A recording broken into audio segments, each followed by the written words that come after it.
Just a quick note before we start. We try to interact with the students regularly and make sure that the values that are, or that one would think are embodied within people that do nonprofit work. We want to make sure that we always mirror that here in the program. That means that we value all of your voices.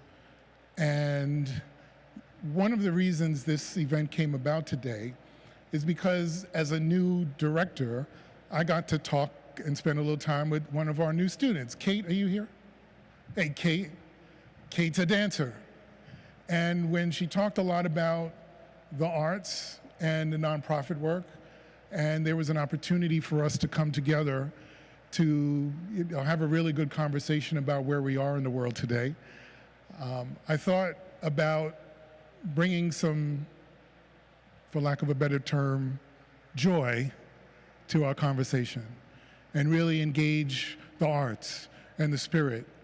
And it made even more sense for me to go back and talk to one of my friends about coming here and really speaking about the work that he does and the work that they do to make sure that an organization like the Dance Theatre of Harlem is as strong and vibrant as ever, particularly in these times.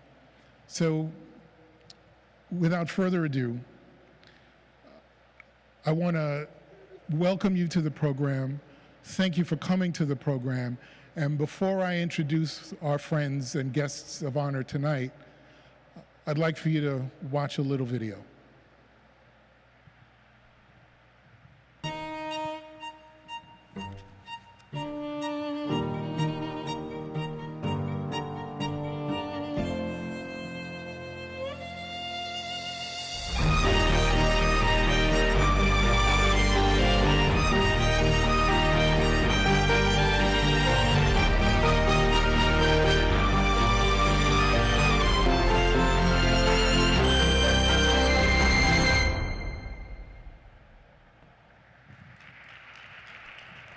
Ladies and gentlemen, please give a warm welcome to Anna Glass, the Executive Director of the Dance Theatre of Harlem and a faculty member of the Nonprofit Management Program, and the Artistic Director of the Dance Theatre of Harlem, Robert Garland.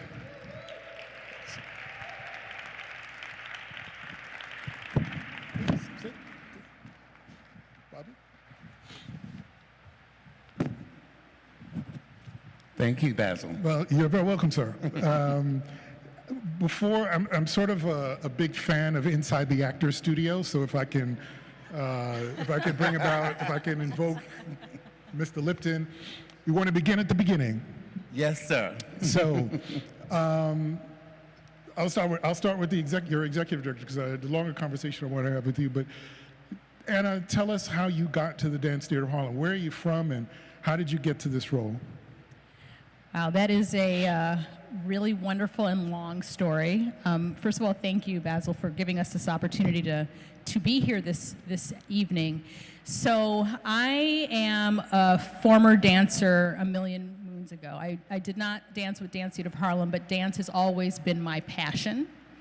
I went on to law school because my parents weren't sure about this thing called dance and always said, well, what happens if you break your leg?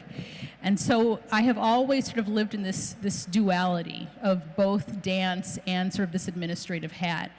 Back in 2014, I received a phone call from a woman who runs Bloomberg Philanthropies. And she said, hey, Anna, I'm calling on behalf of Darren. And it was Darren Walker, the Ford Foundation president. I'm calling on behalf of Darren, and we want to know what you're up to right now. And at the time, I was producing a one-woman show for Carmen de Lavalade, and I happened to be at Jacob's Pillow when I received the phone call. I said, well, I'm at the Pillow right now, but I'll be back in New York in a couple of weeks. What do you need? And they said, well, Darren wants you to go over to Dance Theatre of Harlem and do an assessment. There's some issues happening with the organization, and he wants to understand what that is.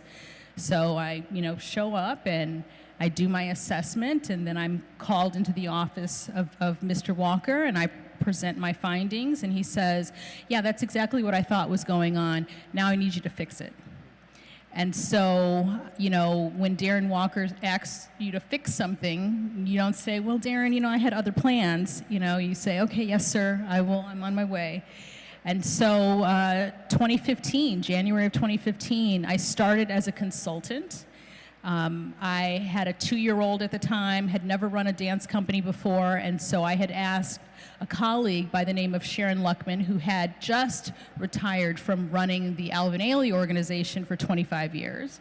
I called her up and I said, Sharon, would you be willing to come into dance theater with me? Mr. Walker wants me to figure out what's going on and what's a pathway forward. I was still producing my other show. I was like, can we tag team this?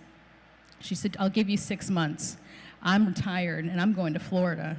So, you know, you figure that out. So long story short, you know, we spent some time, and what I discovered while I was at Dance Theatre of Harlem was that it wasn't what Dance Theatre of Harlem was doing that was the problem. It was how Dance Theatre of Harlem was doing what it was doing were the issues. And so once I got in there, I fell in love with the institution because, again, dance is a passion for me. And the mission of the institution is a passion for me. And I knew Mr. Mitchell personally. And so I turned from a consultant to interim executive director and to executive director, and I've been there for 10 years now. And you're an attorney. I am an attorney. You're an attorney. So I want to talk, not now, but we'll come back to that and how that influences some of the work that you do day to day. So thank you for that. Bobby Garland. Brother, He knows me as Bobby. I know him as Bobby. I'm sorry. Yeah, that's right. Bobby. I have known you now over 20 years. That's right. That's right. We were neighbors, actually. Yes, that's right.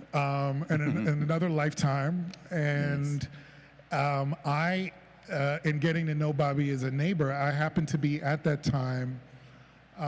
Were you choreographer at that moment?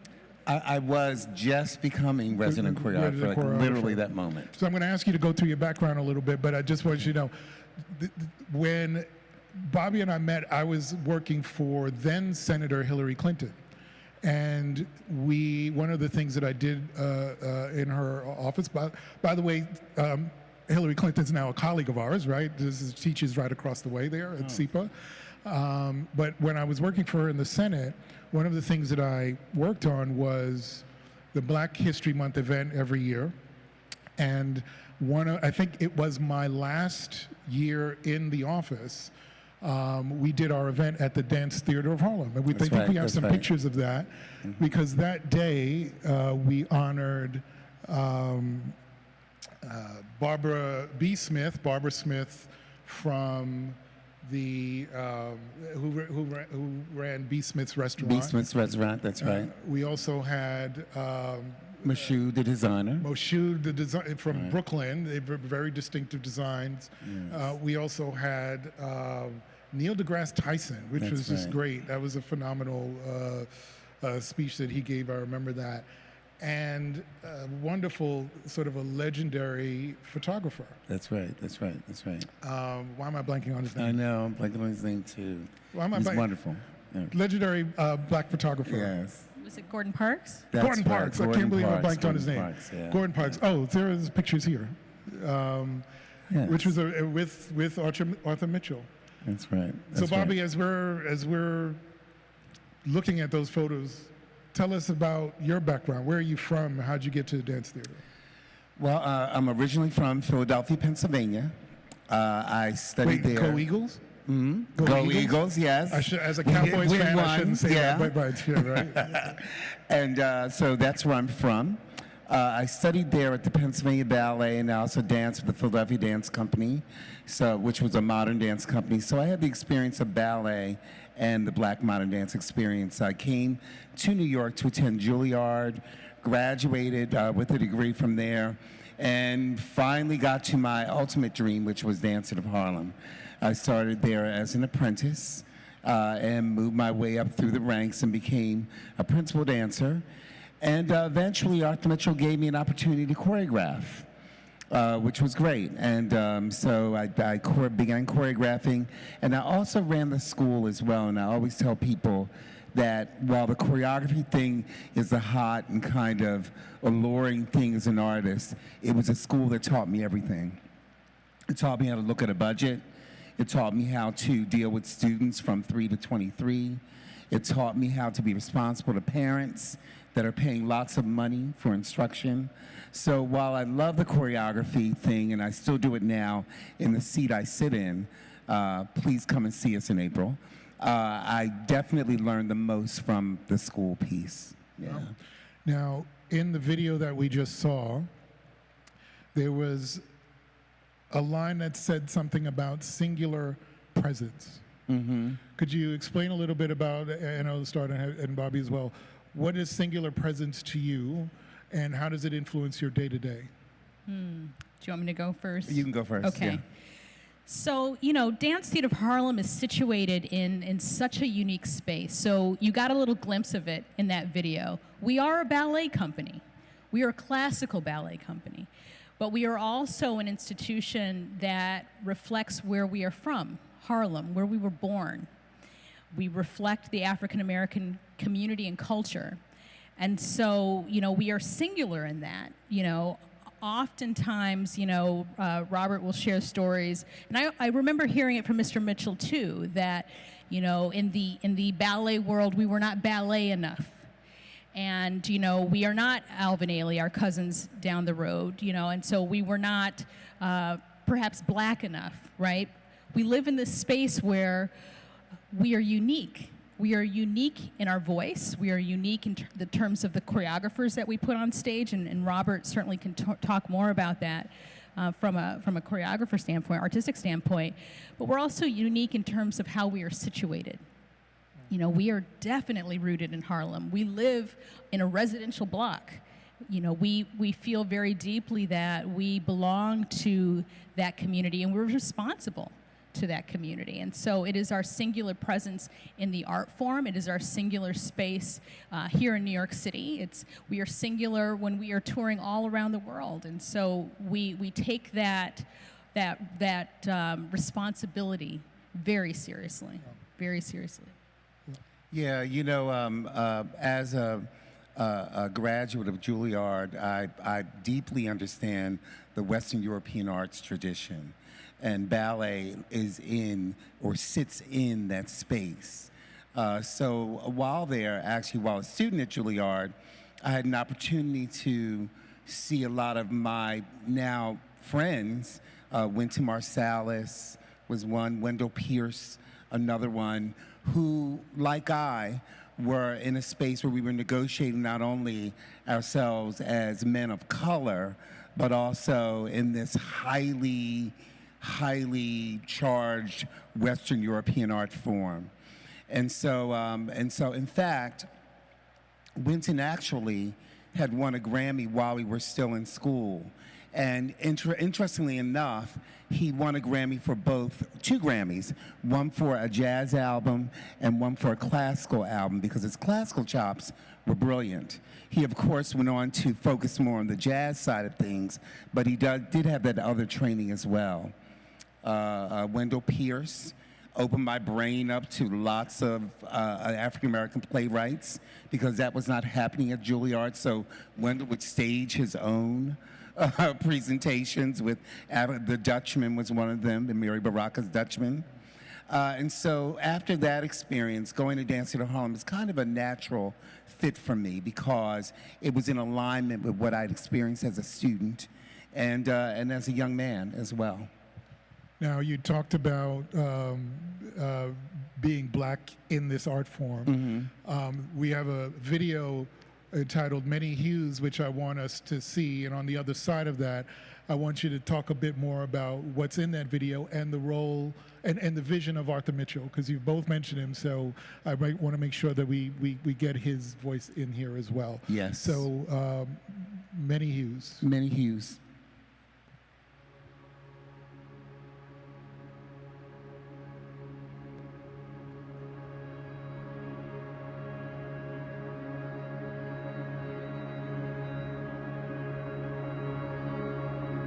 When the curtain went up, you saw a range of people in all different skin tones. It was the most exquisite thing to see. I look at pictures now and I say, whoa, what were we thinking with the pink tights? But that was tradition. Arthur Mitchell was very clear when he made a switch from wearing pink tights to the dancers wearing brown tights that matched their skin color. And that was significant because the entire ballet world was wearing pink tights and pink shoes. I grew up in Louisiana, and I always wore pink tights and pink shoes. When I first got there, it wasn't something that I knew about, and I didn't understand why they were wearing the flesh-colored tights to begin with. And then, of course, while I was there during the 6 weeks for the summer intensive, I learned that they created that at Dance Theatre of Harlem not to break the line of the beautiful Black dancers. Ballet is based on lines, and when a dancer tendeuse does arabesque, you want to see the same color from the fingertips to the toe. And when you see a dark complected dancer with dark brown skin and pink tights and pink shoes on, you break the line at her hips. Yanji came from Radio City Music Hall, and she had also performed with the Washington Ballet. She was the professional, and she would put brown tights on top of her pink tights. Well, Arthur, something must have clicked, because I think he started realizing how that made her line look so much better. It's because of her. Zelda Wynn was the wardrobe mistress. She was very famous. She was a designer, and she made formal attire for prominent Black actors, singers, and performers. She believed in what Mr. Mitchell's dream was, and she offered her services pretty much for nothing. It took hours upon hours upon hours to perfect and to learn that skill. We took various brands of pink tights. We would cut them up into little swatches. We would wet them. Then we would take pans, pots, and line them on hot plates. And then we would start off with colors like ecru, tan, light green, believe it or not, burgundy, sand, all of these colors. And we developed a formula to dye 6 shades of African American skin colors, and we pretty much hit it on the nail. To me, Dance Theatre of Harlem was like Ballet Wakanda. You walk in the room and there is every shade of brown and beige represented. And I think that was very much a part of Mr. Mitchell's intentional mission, to show the world how beautiful brown-skinned people are. As I grew older and I became more conscious, I realized where the systemic, institutional, and traditional issues come into play with the pink and the brown tights, where these inequities were and how deeply they lie. You know, when we say we want to wear our brown tights, they think it's part of the costume. And I'm like, no, it's part of who I am. It's part of my heritage. It's part of what I look like and what I'm supposed to look like when I get on stage. It's not part of the costume. And now, you know, companies are realizing that we shouldn't have to go out and spend money on shoe spray and dyes and makeups and all this kind of stuff to make our shoes our color. That's something that should already be. And when I hear and I see other people trying to get credit for using flesh tone tights and shoes, I think you should never say it without mentioning Arthur Mitchell and Dance Theatre of Harlem. It should be a rainbow of colors on stage, and everybody should be represented in their respective color.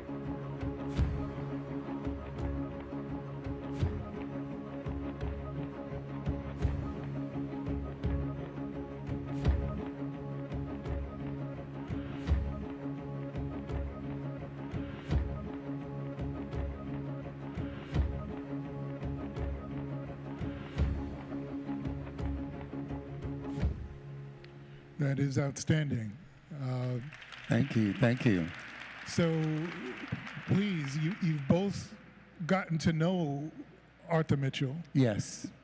Tell us about his vision, how you think about it day in and day out. I mean, because clearly, as Anna talked about, you are rooted in Harlem. You know you are rooted in Harlem. You talk about being rooted in Harlem. Representation's important. So talk about Arthur Mitchell's sort of desire, mission, philosophy, and how you embrace that day to day. Wow, you know, because a lot of people actually don't realize always that he was from Harlem. He oftentimes bowed with us on stage, and that was because Garth Fagan, the choreographer of The Lion King, Jamaican, Well, you know. said to him, Arthur, I don't think you understand. When your name goes out there and they say you dance with New York City Ballet, they're assuming that you're white. And so he began bowing. And so that was part of, I think, him even discovering that there was much more to be done in terms of awareness. You know, he worked very hard at keeping the dancers and the organization in close proximity to other black people. That one of my favorite pictures of him is him with Cicely Tyson, who he formed the company with initially, and Harry Belafonte and James Baldwin, because I believe that he believed that these people were going to be able to put forward a new kind of idea about how we could move forward as a community and as a people. And so the art form was used for that. You know, I will say, when I was coming up, when he was starting to drag me around to board meetings and stuff, he saw I had a little bit of leadership. There were oftentimes some people that would say to him, Arthur, you need to decide whether it's a ballet company or a social service organization. You know, and he never could not understand that why can't the arts be understood as something that can transform people's lives, you know, in the way that he believed. And he pioneered in that sense. My first experience with him was as a 10-year-old child watching a lecture demonstration in Philadelphia, you know, and it was an amazing thing because they did work to popular music, like Motown music, that I could relate to. And then they also did the classical work, which took me to some other place, which allows me to sit in the chair I sit in now, actually. Yes, indeed. Yeah. You know, Mr. Mitchell, he was a visionary. You know, I don't use that word lightly, and I think that there are many people in this world who may view themselves as that, and he really truly was. For those of you who are not familiar with the origin story of Dance Theatre of Harlem, you know, as Robert said, Mr. Mitchell was a principal dancer with New York City Ballet. He was the first black superstar in ballet. And he was on his way, the story is that he was on his way to the airport. And he was heading to the airport because he was asked to create a ballet company in Brazil. And on his way to the airport, he learns of the assassination of Dr. King. This is 1968. And he has this thought, why am I going to this country when I should be giving back to the community that has given so much to me, Harlem? And so, along with Cicely Tyson and Brock Peters, he has this moment where he brings his friends together and he says, I have this idea. I want to create this institution. And we start out as a school. He starts out as teaching children in Harlem. And, you know, he wasn't out to create, at that time, an army of ballet dancers. He was out to create an army of citizens because Mr. Mitchell believed that this art form, as Robert said, could transform lives, that he believed that through ballet you learn discipline and you learn perseverance and you learn how to believe in yourself, and that these are tools that you can take and go anywhere. And I often love to hear old interviews with Mr. Mitchell and how proud he is to be able to say, my student was a doctor, my student became a lawyer. You know, after he had the school running, he realized that these kids needed to see what it meant to become a ballet dancer. And so he made the decision that he was going to create the company. And the first performances were 1971 at the Guggenheim.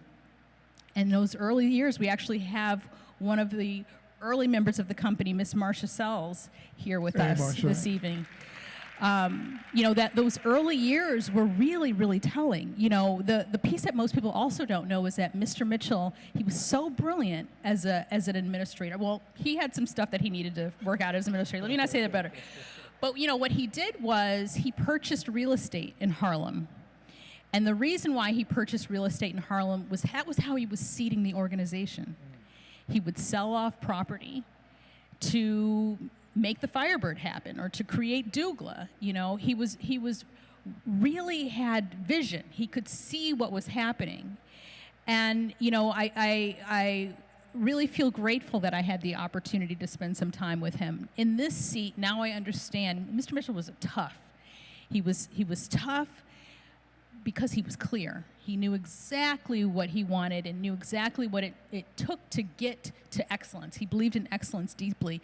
And sitting in this chair now, it's like, oh, I get that. I get it. Because it's hard work. It's hard work sort of being in that duality space that Dance Theatre of Harlem sits in. Well, I'm going to lean on you a little bit right now to take us through the day-to-day, because you actually run an organization that has to raise money, that has to interact with a board, and do some short-term and long-term planning and staffing. So talk about what's your day-to-day like, and I would love for you to touch on. Well, we'll get to it in a second, but I'd love for you to sort of have an ear toward the potential difficulty in this moment, and how the role or roles that you play have changed. The best way, it is a lot. It is a lot. The best way to answer that question is to pick back up where I left off when I was sort of talking about how I got into this seat. So Dance Theatre of Harlem was really struggling financially. Mr. Mitchell had huge vision, but Dance Theatre of Harlem has never been an institution that has been as resourced as some of our colleagues. And so we have always been in this space of being scrappy. And around 2004, the organization, the dance company, went on hiatus. And what was meant to be 1 year turned into 8. And then around 2012, the decision was made to bring the company back. People needed to see dancers. We needed to see the product. But the challenge was that the organization was not ready for the weight that a dance company provides, right? So going to my day-to-day, I have 20 gorgeous dancers. When I put them on the road, the fees that we receive from the venues across the country pay for their salaries. They pay for hotel, they pay for airfare, they pay for per diem. But guess what? They have to rehearse in order to do those performances. And those are not paid. We have to fundraise to cover those. Nobody's paying me to rehearse. I have to go out into the world and I have to tell the story of Dance Theatre of Harlem in order to make sure that what you see on that stage is paid for. When I first came to the organization, that was the conundrum, that this lovely company had come back, but what we hadn't solved for is how to sustain the company. And so a big piece of my job is constantly looking about sustainability. I do this thing with my mind where I sort of look out across all the departments, and I'm constantly looking at what do I need to start tweaking, while also looking externally at what's happening. I have to always be several steps ahead of where I am.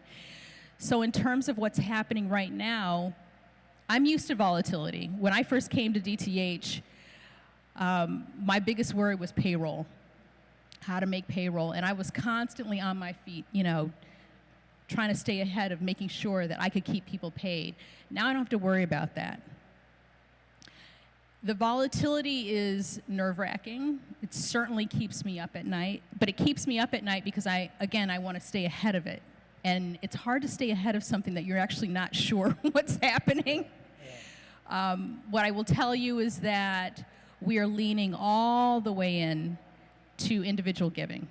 You know, we believe very deeply that our people are going to sustain us, that we have built a lot of goodwill in our community, and that is the way forward right now. We are certainly pulling back on government support. We weren't getting a whole lot of government support, but when you're an institution like ours, any support that's leaving or that is under threat will always, you know, be impacting, you know, your bottom line. And so, And you've already been feeling that. we have, you know, we have made internally the decision, we cut out all of our federal funding out of our budget. And we have reduced drastically state and city funding in our budget just to get ready. We don't know what's coming, but we want to be ready for what we believe is coming our way. So we have started making tweaks on that. You know, one thing that I do with my team is I want everyone to be financially literate. I want everyone to understand, you know, what it means to look at a budget. When I say structural deficit, everyone in my organization, they're probably tired of me talking about structural deficit, but they know what that means, and they know why we have to work in a particular way to solve the problems that we have to solve for. So yeah, you know, we're feeling it. We're feeling it. We're, you know, there's some things that we're sort of seeing, all of our colleagues are seeing. The thing that I feel really proud of us for, proud of our board, proud of our staff, is that we actually are pretty well resourced. Now, if this had happened, what, a good 10 years ago? Well, I've been here for 10 years. What? Yeah, with 10 years, yeah. If it had happened when I first came, Absolutely. it would have been a very different story for Dance Theatre of Harlem. Yeah. We have been very, very smart. When we came out of the pandemic, we came out a much stronger institution. We were, you know, very grateful for all of the subsidy support. You know, we kept the dancers employed that entire time, but we were squirreling money away. Anytime we would get a check that we didn't expect, I was like, save it. We weren't putting it in operating, we were saving it. And your board's been instrumental in that. And I have a board member right here. my That's board right. member. They were very, you know, what I feel grateful for is that they're my partners in Yeah. this. Yeah. You know, they really, you know, we were working hard through that. So when I first came to DTH, it was projected that first year that I started, we were going to end the year with a $900,000 deficit. We were like a $4 million organization at that time, very tiny. Now we're about a $10 million organization, and I've got about $16 million in reserves. Oh, wow. You know, Oh, wow. it's like That's night and amazing. day. It's night and day. That's amazing. It's awesome. It's awesome. You know, it's funny that you're sitting in the seat that you sit in right now, because just from a historic perspective, this is where Arthur Mitchell struggled a bit. And not just him, but people from his generation. At the time, these ballet companies, Dance Theatre of Harlem, well, not Dance Theatre of Harlem, the companies prior, which would be New York City Ballet, all these companies ran on one wealthy person paying for everything. So at New York City Ballet was Lincoln Kirstein. At American Ballet Theater was Lucia Chase. Lucia Chase was a dancer, but she was also very wealthy. Actually, if you're familiar with The Wizard of Oz, the old one, the middle dancer dancing on point is Lucia Chase, who ended up being the founder of American Ballet Theater. In the Joffrey Ballet, their money person was Rebecca Harkness. And so that was how Arthur Mitchell grew up. You know, he saw that as how it worked. So he would often have people come in that would say they did this work, like executive director work, development work, marketing work, and was very suspicious for some good reason, you know, because he knew his organization was not just a ballet company. It was a ballet company that was situated in Harlem, predominated by people of color. And so that combination of things was very challenging. And I can really honestly say the first executive director that we've had that's been effective has been Anna Glass. You know, it seems like a long amount of time, but it actually is not at all, because that is how, by and large, the Western European arts financial structure ran until the not-for-profit moment. Well, I want to dig a little deeper on that, because you also are layered on top of that. You have a founder who is very engaged. So how do you balance that, both artistically but also administratively and day to day, when you've got someone? I mean, and all nonprofits deal with this in one way, shape, or form. When you have a very engaged founder, having to tell that person either, I don't want to say step back, but just understand that there are some other folks that may need to come in and do some work. You know, there is something called the IABD, the International Association of Blacks in Dance, and it's founded by companies that were founders like Arthur Mitchell. And it still is part of the IABD's mission now to try to find the people that are able to do the type of work in these types of communities. And I have to stress that, because you have to understand the culture, right, Anna, I believe as well, of the people. Like, I can't fly into Japan and assume that I could, you know, run a ballet company there, you know, but oftentimes we had people that kind of were in that space.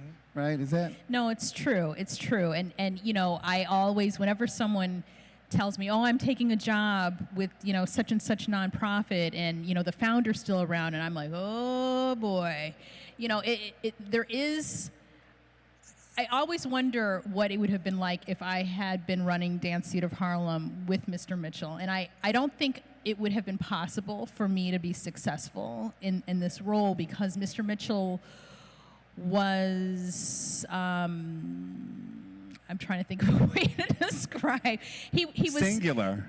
He was singular. He was singular. He was singular. Yes. He was singular. Absolutely. He was singular. But you know, it was very much a my way or the highway kind of, and you know, to give him credit, and any founder, frankly, when you put your blood, sweat, and tears into something. That's right. You know, I remember when he walked into the building one day, and he was looking around, and you know, he was looking at bricks like he had actually put the, you know, he was like, that was how he sort of walked around the building, like, I built this. And he did, right? And he That's did. right. But That's right. I do think, you know, from a nonprofit standpoint, it is an interesting conundrum. I have yet to see a nonprofit model where a founder, after they've sort of gotten past sort of founder build moment, and they're trying to make the leap to that next level of growth, I have yet to see that organization that has really been able to do it successfully without there being some level of growing pains. And sometimes it involves the founder needing to leave. Sometimes it involves the founder, the organization diminishing. You know, I've seen all sorts of ways, but it is certainly a challenge. It is certainly a challenge. And I'm sorry, you want to? Well, I just want to say, back to the Minnie Hughes video, because ballet is predominated by young girls and women. And so that video actually addresses that. And so it's not unsurprising that a lot of the leadership in the dance space now comes from Dance Theatre of Harlem. One of the women that runs the Ailey School is from Dance Theatre of Harlem. The new artistic director of Alvin Ailey School from Dance Theatre of Harlem. Yeah, and Ballet Tech, another very famous institution, is run by a Dance Theatre of Harlem woman. North Carolina School of the Arts Dance Department of Black, and I think it comes from the tights. I think your ability to see yourself as a real thing creates a space for them that we're a belief. You know, I often say, people talk about choreographers and female choreographers particularly. I think that some black women don't think about choreographing because it's never occurred to them. It's never thought about. You know, like I think Misty would be a great choreographer. She should know it. You know, so go ahead. A couple of quick questions. Anna, so talk a little bit about staffing and your, you know, sort of day-to-day. you're organized, labor is being organized at the Dance Theatre of Harlem. Talk a little bit about that. Yes, so I have, as I said, we have 20 dancers. We have about 20 full-time staff. Does that sound right? And in total, we're about between 50 and 60. And as we have grown, when I first came to DTH, we didn't have a director of development. We didn't have a marketing director. We did have a school director. But we didn't have these sort of director roles. Now today, I'm so thrilled. I have a chief marketing officer who is here. I have a chief philanthropy officer who's here. I have a chief financial officer. We have real people now who have real skills. And you were intentional about going out and finding those specific roles? Oh, you better believe it. I was intentional. But I also, I took time.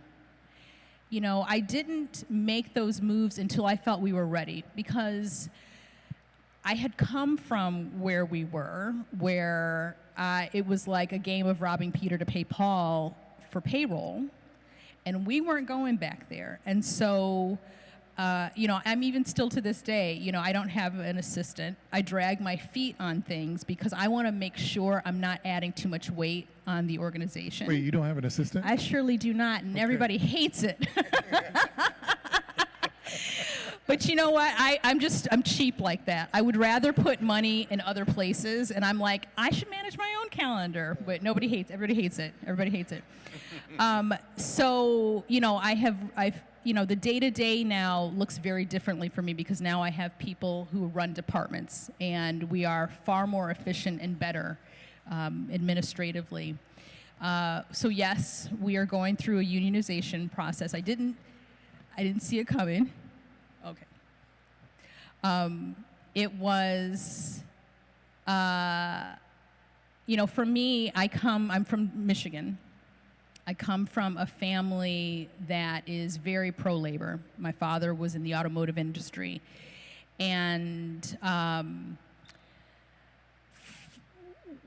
the unionization thing,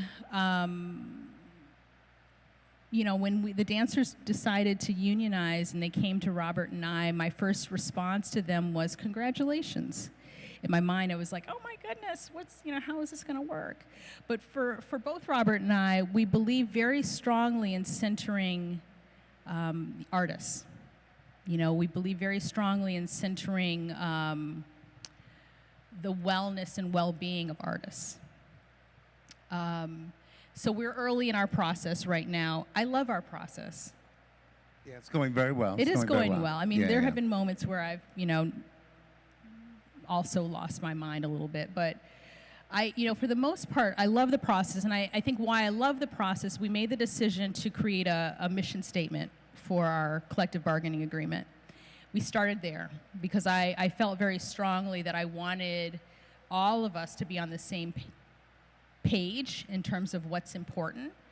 So our mission statement basically speaks to who we are. It speaks to the values that Mr. Mitchell instilled in this organization. And that's sort of the base. And then from there, it also speaks to the values that we want reflected in the agreement. And so my hope is that our process and the agreement that we end up with is a template for other nonprofit organizations, other cultural organizations, that the process doesn't have to be one of divisiveness, that ultimately we all want to create art and share the work that we're doing. I'm really optimistic. I think we're going to be great. I think we're going to be fine. I do too. I think that for our colleagues right now, myself and Anna work very well together, which has happened over time. And a lot of people have commented on it. Oftentimes when people interface with us, they'll sometimes want to ask me about a question about the budget without Anna present, or someone will ask Anna an artistic question without me present.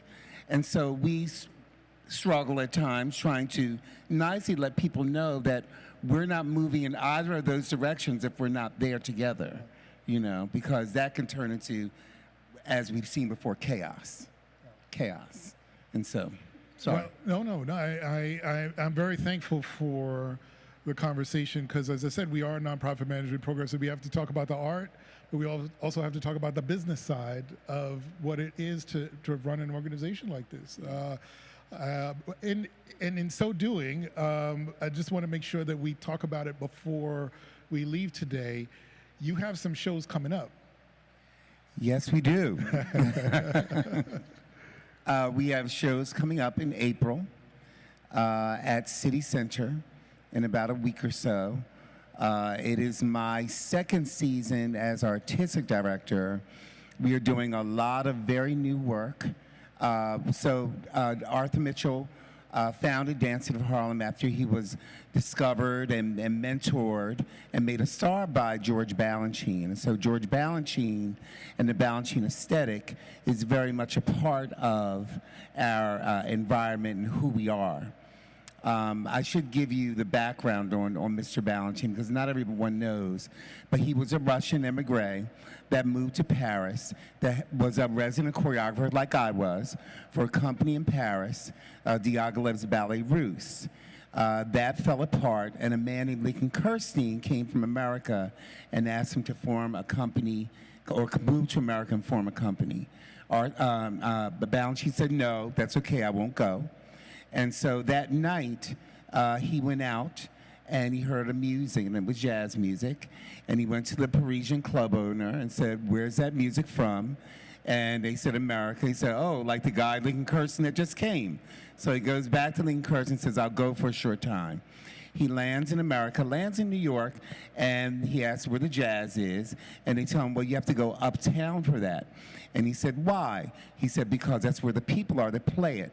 He'd only seen white Parisians until that time play the music. And so he got to Harlem, sat down in the ballroom, went Renaissance Savoy, and got an idea that with the syncopation, the speed, the coolness, if he combined that with his classical ballet training, he'd create something new. And he called it neoclassicism. And the reason I enjoy telling the story now is because Missy Copeland's company, American Ballet Theater, had been here for 20 years already. So they already were doing Swan Lake, Nutcracker, Sleeping Beauty.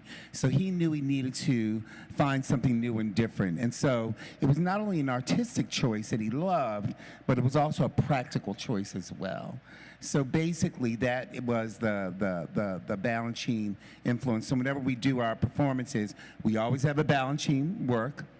We always have a work that reflects the African-American diasporic space, which I do because that's what I like to do, and then something contemporary as well. Well, I have my tickets for April 12th. That's HBCU and D9 night. Yes. So shout out to Alpha Phi Alpha Fraternity Incorporated. I digress. Yeah. But you got a short video up that kind of previews the season, Crossroads, and I wanted to make sure everybody was able to take a look at that. Yeah. And if you haven't bought a ticket yet, make sure you go buy a ticket because this is going to be great, and we'll talk about it at the... Yeah, and I'll preface this by saying that this is my first work created for the company as artistic director. As resident choreographer, I always say I was a babysitter. I go in and leave, yeah? And now I'm a parent, so I say all the time. Okay. And so this new ballet is called The Cookout. And the reason I called it The Cookout is because the dancers that I work with, I absolutely love. And I just wanted to create a moment where we could just have a good time together. All right, I mean, it's more than that, but... but it's a great, There's a great window little piece. into the season. So The Cookout, take a look.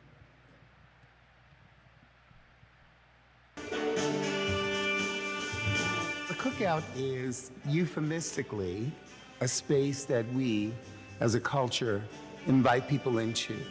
I'm trying to tell a story of a people I start off with my Philadelphia homegirl, Miss Jill Scott. She was perfect for this opening, which is the dignity of work. Bra was in the 70s my first realization that there were black people all over the world. It's by a London funk group, it's called Samandi. Then later on in my life, I experienced a woman, Karen Wheeler, who's also from the African diaspora in London. It was beautiful to me to have that connection, that idea that we're everywhere. I feel such a tremendous connection with my dancers. And so I wanted to create a space where we could share with each other in a meaningful way on stage with lots of people looking. Hence, I.e. therefore, the cookout.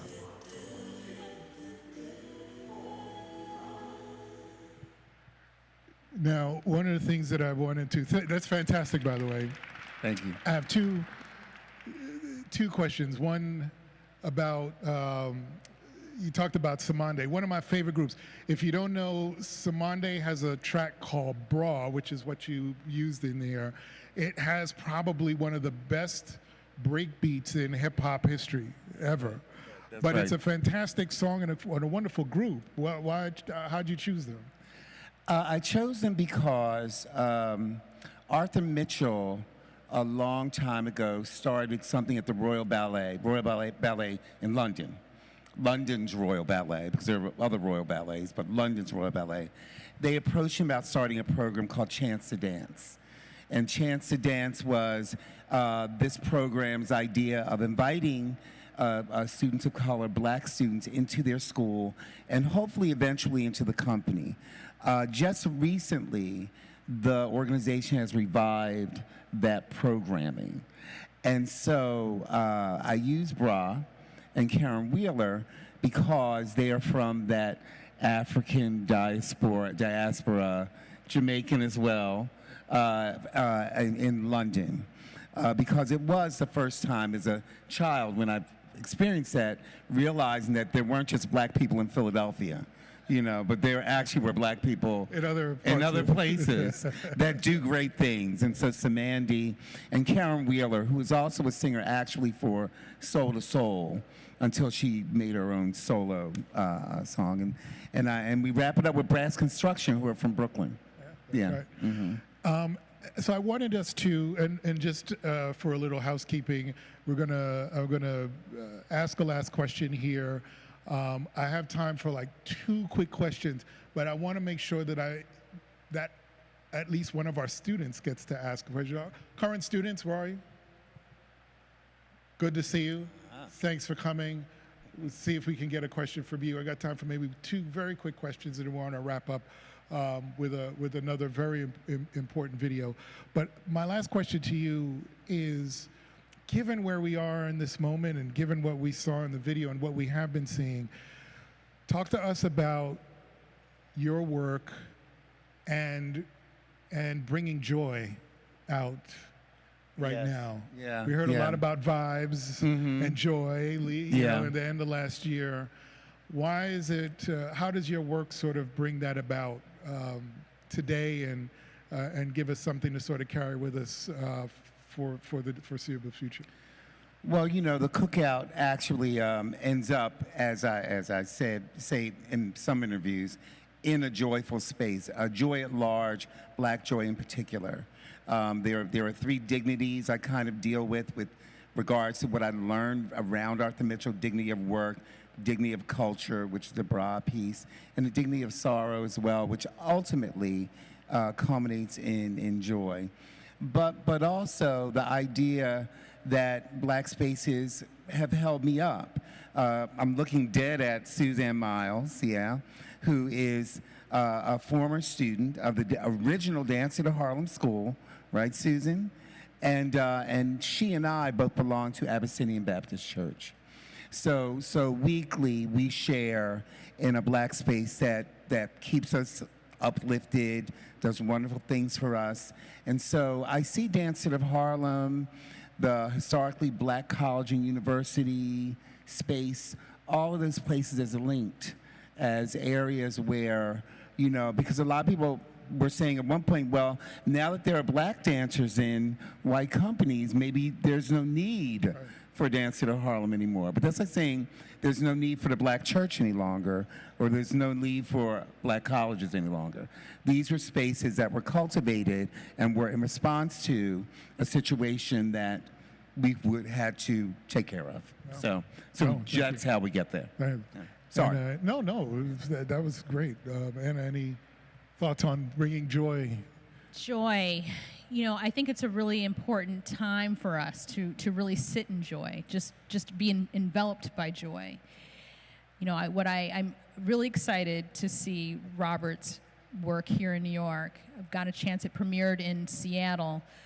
And just to also plug, our dates are April 10 through April 13th at New York City Center, and there's a beautiful marketing piece out front for anyone who wants to learn more.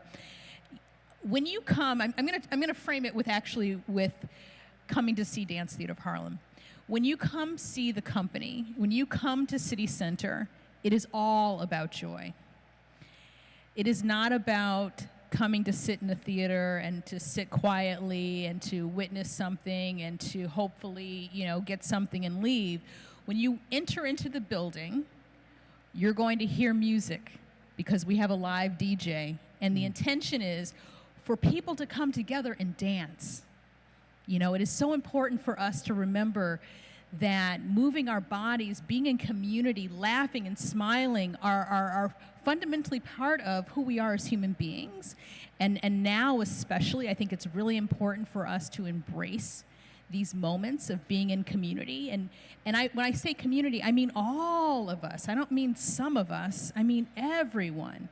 And so I think, Robert, when we were first discussing the season and our chief marketing officer will always say, well, what's the theme? What are we wanting to embrace? What do we want people to experience? And Robert said joy. And that's really what we're hanging on to right now, is that when you walk into the Dance Theatre of Harlem building, when you walk into a theatrical space to see our company, we want you to experience joy. Joy. Well, on that note, does anyone of our students have a question? Kate, the dancer. Wait, we'll get your mic. Thank you. Oh, thank you. Hi, so nice to meet you, and hi, Anna. Hi. So I was just curious, as a fan of New York City Ballet myself, I'm just curious, would you ever have your dancers do any choreography by Justin Peck? Absolutely. I leave the door open to many choreographers. We are what is called a repertory company, so that means many, many different choreographers will come, yes. And he's out of the Balanchine aesthetic as well. So. Oh, great. Yeah, I love him so much. I saw Illinois last year, and I just absolutely loved it. So. Awesome. Great. Awesome. Thank you. Mm-hmm. Perspective student. Okay, we got to get him in here. All right, I'm on the spot. I'm also an ED of a dance nonprofit for youth in detention and foster care. And I guess my real question to you is this idea that Arthur Miller had of bringing joy and using dance as a transformative thing for the youth. How do we sell that to the world? And what are the levels and what are the things that need to be in place for that to actually be real in the world? Besides STEM, how do we actually make it science, technology, and the arts? Because I see that as transformative. People assume it's a good thing, but it's a really hard sell to make people appreciate it and elevate it. So I don't know if you guys have any ideas as to if it's collaborative within the dance world or what needs to be done in order for it to be received as such. Michael A. Hi, Michael. I do believe that we went a little left the end of the 90s, beginning of 2000s with the obsession with STEM and the lack of focus on the humanities, because the humanities actually humanize people.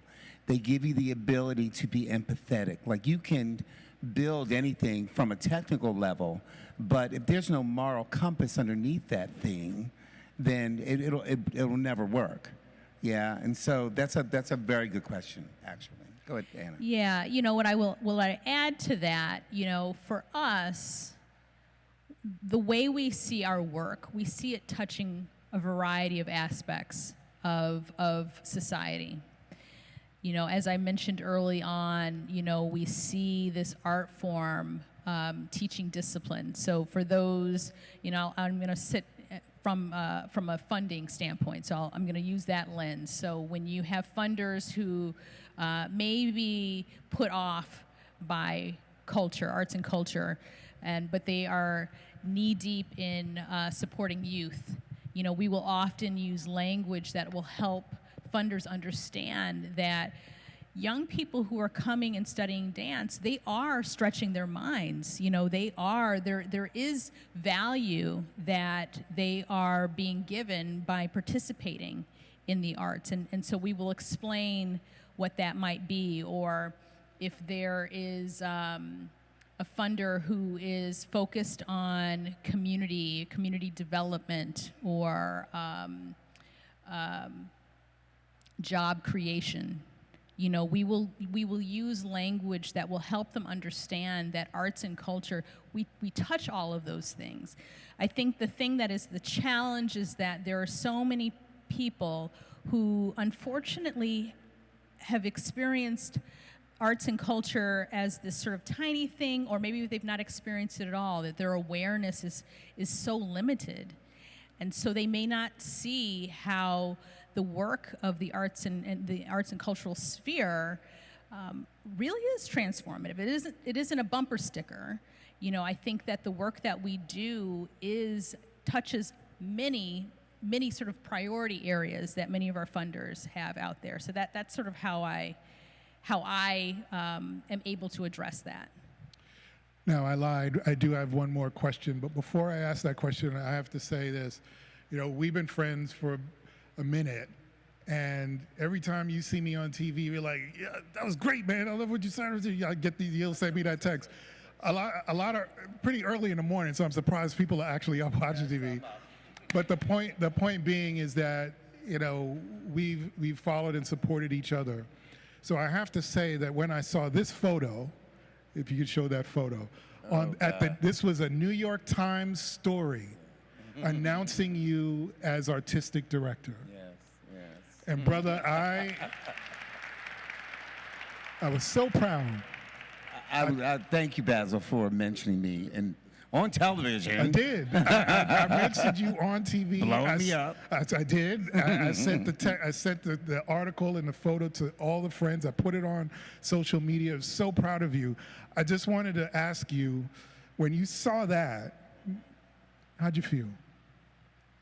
Oh, wow. I felt like I was part of a continuing legacy of people in this art form.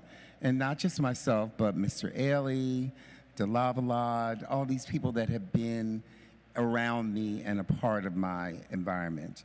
We'll be reviving a very important ballet that was in our past that is coming back, called The Firebird. And the designs are by a man named Jeffrey Holder. And it is a brilliant ballet by itself, but it's set in Haiti and designed by Mr. Holder, who was a Renaissance man in terms of his arts output, very much like Arthur Mitchell. So I'm humbled and honored and looking forward to seeing where this goes. All right. Yeah. We have a reception afterwards.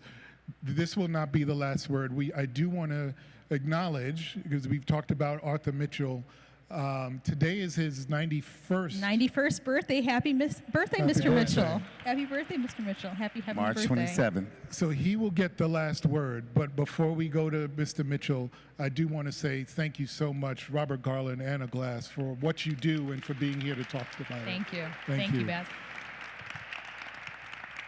So our last word will be from Arthur Mitchell. So next year, in February 2009, Dance Theatre will be 40 years old. But I think what was incredible about that was the timing. It was the perfect time. It was the perfect moment to make something happen. But again, using the universal art form of excellence. Either you hit the high C or you don't hit the high C. Either you do the double tour or either you do the pirouette, regardless of your skin color. And that universal common denominator is something that sets you apart. It's not subjective, it's objective.